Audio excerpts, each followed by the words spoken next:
Hi, I'm Teacher Jackie. This is Quarter 2, Module 1 of Science 9, the Quantum Mechanical Model of an Atom. Module 1 addresses the most essential learning competencies, and that is to explain how the quantum mechanical model of the atom describes the energies and positions of the electrons. In these modules, we have two lessons. One, electrons and energy levels. Second, electronic configuration.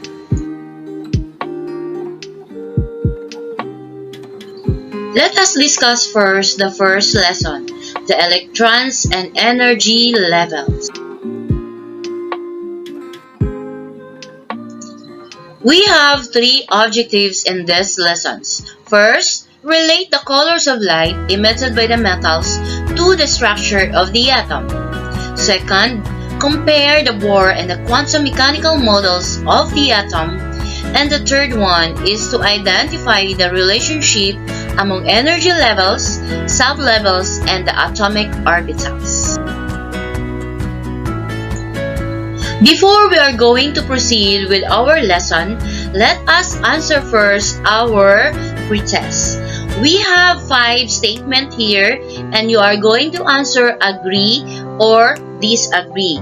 You are going to post it in 10 seconds and write your answer on your notebook. Okay, let's start. Number 1. When an atom is heated, it begins to emit light. Pause.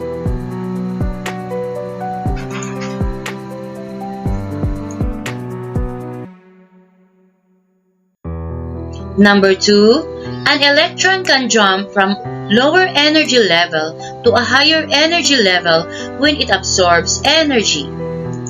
Pause.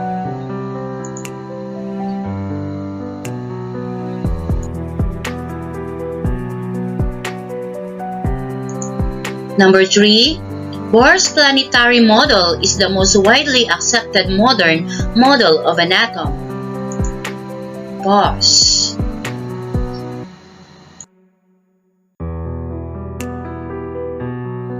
Number 4, it is impossible to determine both the position and momentum of an electron at the same time. Pause.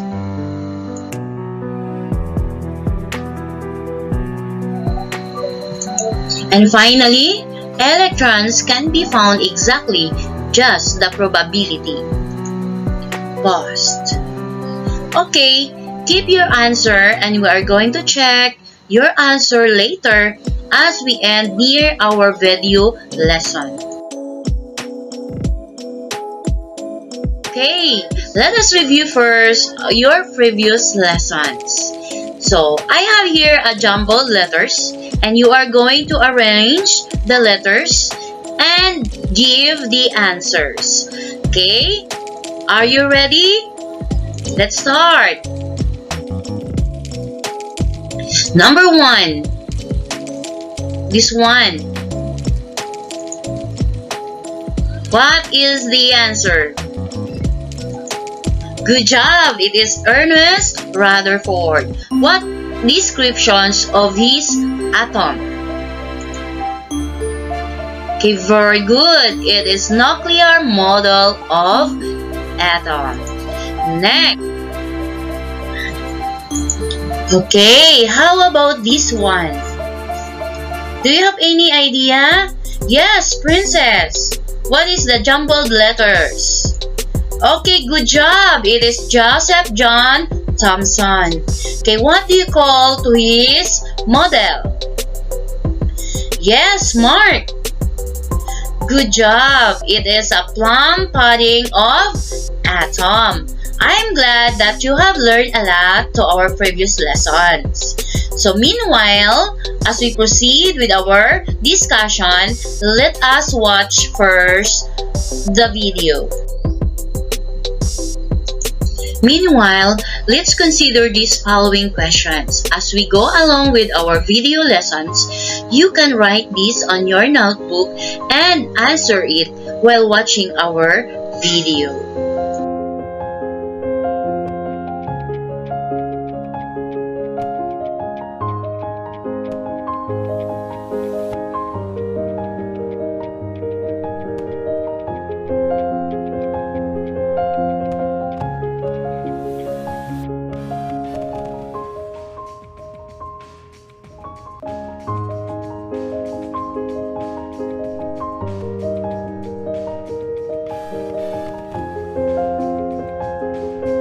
Alright, class.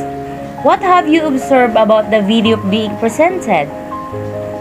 Okay, it's all about fireworks. Okay, have you ever wondered what is the reason why fireworks emit colors when heated? Yes, of course. So, what do you think, class, that fireworks are made of? Why is it that the fireworks emit colors when it is heated? And can you guess what is the content or the substance that the fireworks gives colors? Okay, today we are going to answer all of that, your question. It made of gunpowder. These gunpowder serve as fuels, and it allows the fireworks to burn and mix also with metal salts. These metal salts is actually gives the intense colors as it burns the fireworks. But how does it happen? Okay, when an atom is heated, it begins to emit light of a definite color. Here are some examples of metal salts, element giving color, and the color of flame. Example of metal salts, sodium nitrate. The sodium here is the element giving color that gives yellow color of flame. Barium chloride, the barium here is the element giving color and it gives green color of flame. Another one is the calcium chloride. Okay, calcium here is the element giving color that gives orange. Same as into the other metal salts. Okay, here are some actual flame tests. We have like a rainbow flame because of this. If we analyze the light emitted of this atom, we let pass the light through a prism. We notice that the spectrum of this is discontinuous spectrum, meaning there is a gap or intervals. Unlike sunlight, which is continuous spectrum. The light came from the element is what we call the atomic emission spectrum. This is unique for every element. Meaning, if we have a different elements, it differs also their atomic emission spectra. Like what we have noticed of some atomic emission spectra in these pictures.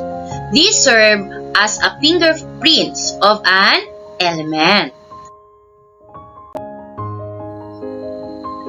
But what is the connections of colors of light emitted by the metals tells about the structures of the atom?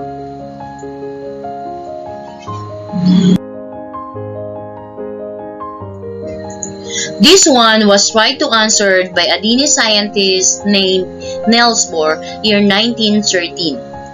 Using the atomic emission of hydrogen, he said that every line suggests an every level of the atom. Every line which shows that there is a different energy levels. And these energy levels are the one like orbits of electron as they go around to the nucleus. Energy level are also called orbits or shells. The lower energy level is one which is most closer or closest to the nucleus, and as we go around and far and higher from the nucleus, the energy becomes stronger associated with energy level.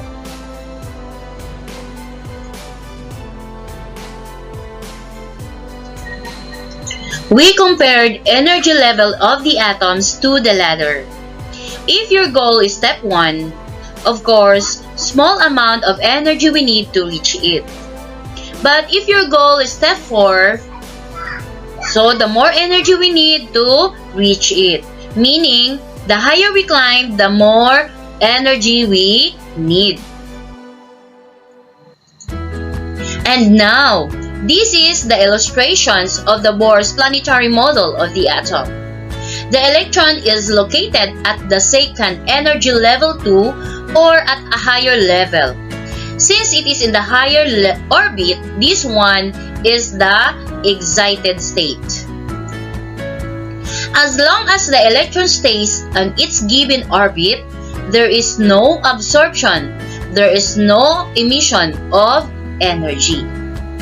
Questions. Can electrons move to the higher or lower energy levels? Anyone? Okay, the answer is yes. It happens when electrons absorbs or emit energy.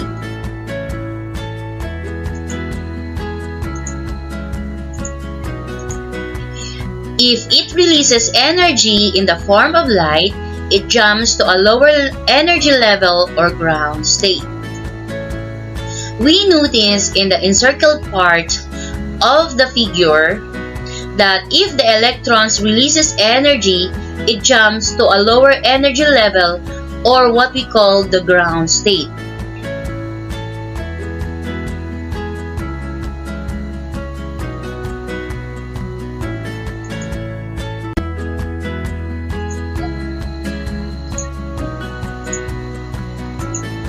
If the electrons receive extra energy, it can jump into a higher level energy and back to being an excited state. We notice in the encircled parts of the figure that if received energy from the environment in the form of electricity and heat, it jumps into a higher energy level or what we call excited state.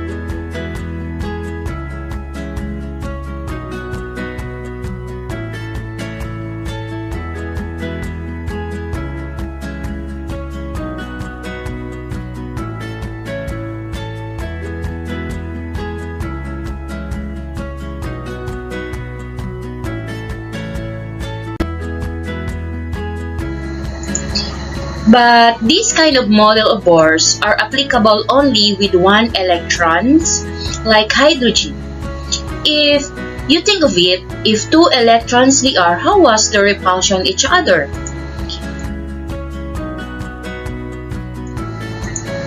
Since two negative charges repel according to Coulomb's law, the limitation of this Bohr's model is what the following scientists work on to arrive at the quantum mechanical model of the atom, which is the most widely accepted atomic model today.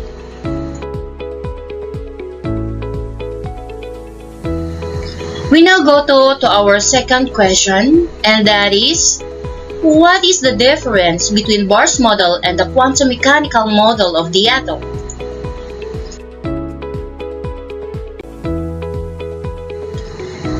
So, scientists that came after the Bohrs began to look at the way the nature of the electron based on the wave-particle duality of Montagnier-Breuil, Heisenberg uncertainty principle, and finally, the quantum mechanical model of Schrödinger. It is only that they pointed that electrons don't have an exact orbit. According to a French physicist, Louis de Broglie, no one can predict the exact path of electron as it moves around the nucleus. Walang makakahula. German physicist Werner Heisenberg into his uncertainty principle, since two electrons has a wave properties and it is impossible to determine of the same time the exact position and exact momentum of electron. We can determine the position of a certain time but impossible to determine where it goes. On the other hand, it is impossible to determine where it goes but not where it came from. That is why it called it uncertainty, because you are uncertain or we are not sure of the two properties of electron. But there is one thing possible. According to Erwin Schrödinger, is an Australian Irish physicist. According to his quantum mechanical model of the atom, there is a region of space where electrons are likely to be found, and it is called electron cloud, or aka atomic orbital. The blue area is the electron cloud and the darker is more likely the electron is there. Let's go to question number 3. What is the relationship among energy levels, sublevels, and orbitals? To describe it, it needs to be used the quantum numbers. Quantum numbers are used to describe the probable locations of electrons in an atom. Principal energy level 1, or aka shells. It is an energy level of Bohr's planetary model of the atom, where n is 1, 2, 3, and etc. We can see the relative sizes in the same shape. It indicates the relative size and their energy of atomic orbitals.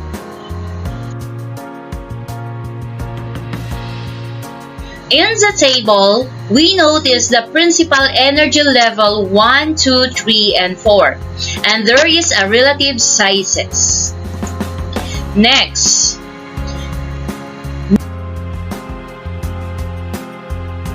number 2 is the energy sublevel.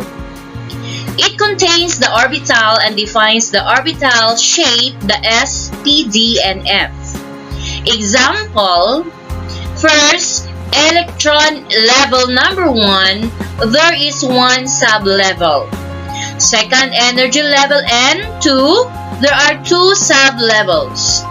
Third, electron level, we have 3 sublevels, and fourth, we have also 4 sublevels. So we can compare it to the theater stage, that if you are going too far of the stage, more available seats. Here is the shape of our energy sublevel S. S is like the spherical, and the P is like a dumbbell, and D is like a 4-petal flower, and F is like a 6-petal flower. As we continue to our table, we include the sublevel corresponding to the principal energy level.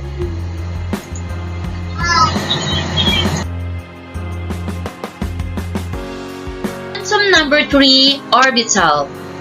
So in every sublevel, there is a different number of orbitals.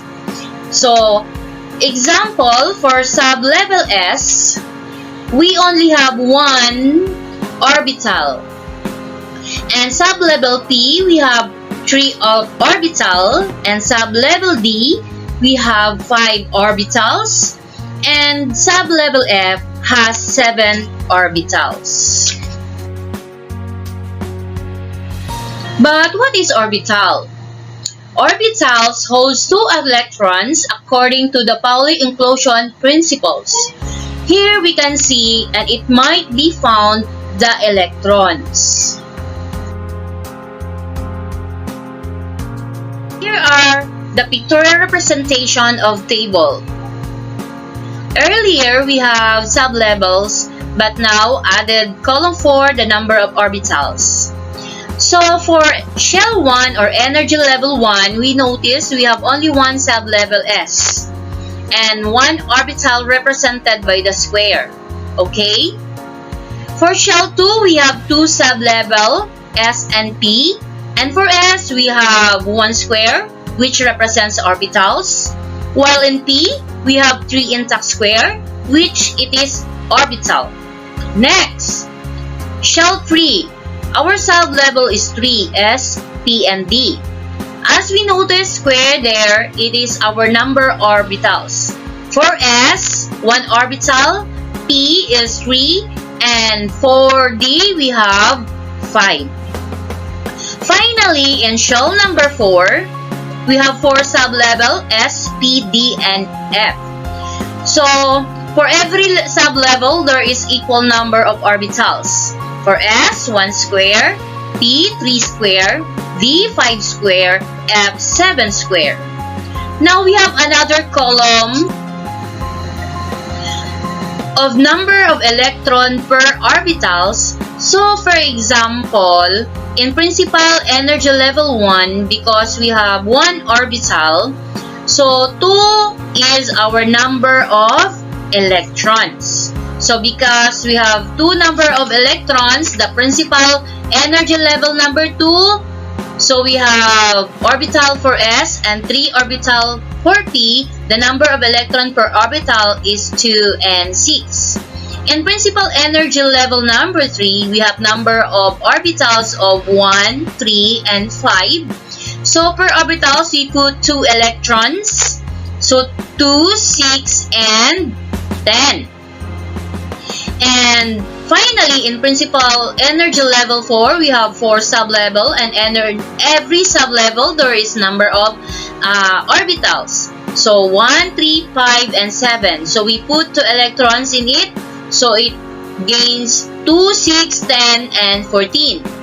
So the total number of electrons per energy level is, we are going to add the numbers in column 4. So we arrive the total number of electron for energy level. Finally, for number 4, electron spin. So what is electron spin? So it is electrons act like they are spinning on an axis and generate a magnetic field, but it should be an opposite spin. So first, like for example, first is counterclockwise and the other one is clockwise, so that they can cause attracted force and they can stay in one orbital. So no 2 electrons in the same orbital can have the same spin. So for example, as I told you earlier, the electron in the left has counterclockwise direction, or its spin in a counterclockwise directions, while the electron on the right should spin in a clockwise directions.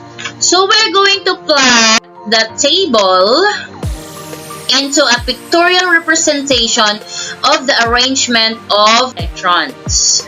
So to represent electrons, we have used arrows up and down per clockwise and counterclockwise. For shell 1 or energy level 1, we have 2 electrons. So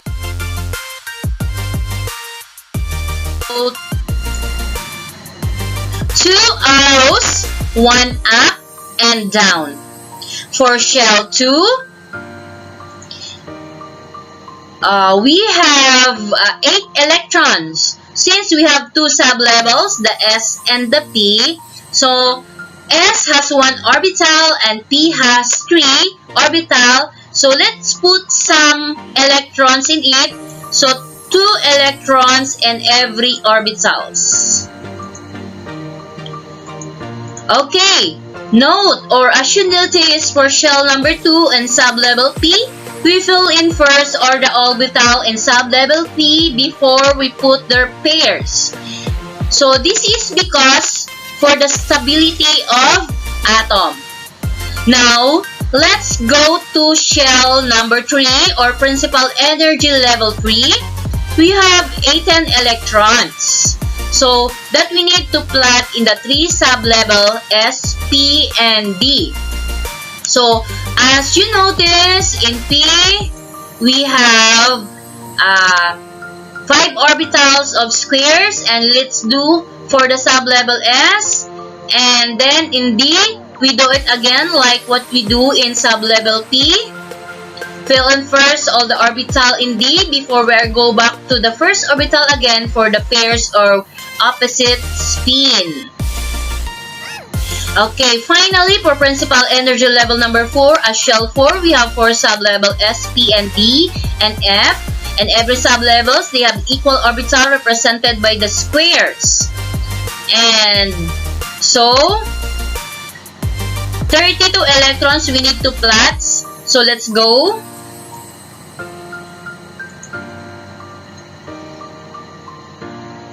So again, fill in first all the orbital sublevel F before we are going to go back to its orbital for the opposite spin of their pairs.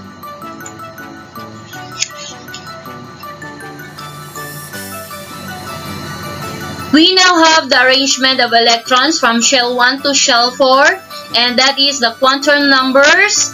And the quantum numbers are the principal energy level, sublevel, orbital, and electron spin. Question for your reflection lab. What is the difference between Bohr's planetary model of the atom and quantum mechanical model of the atom? So I will give you 3 minutes to answer it.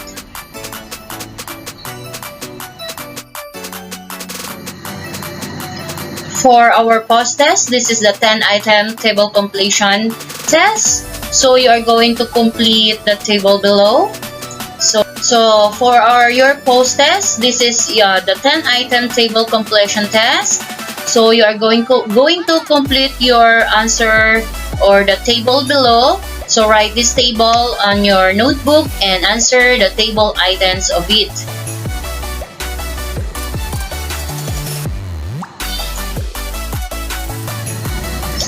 So let's revisit our pre-test.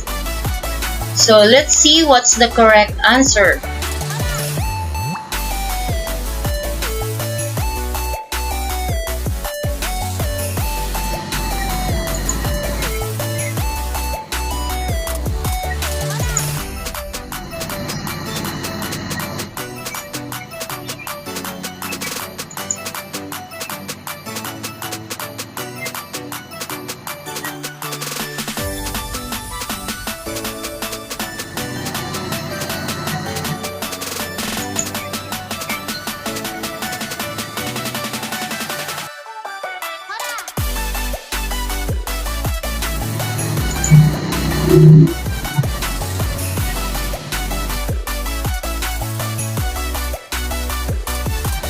Okay?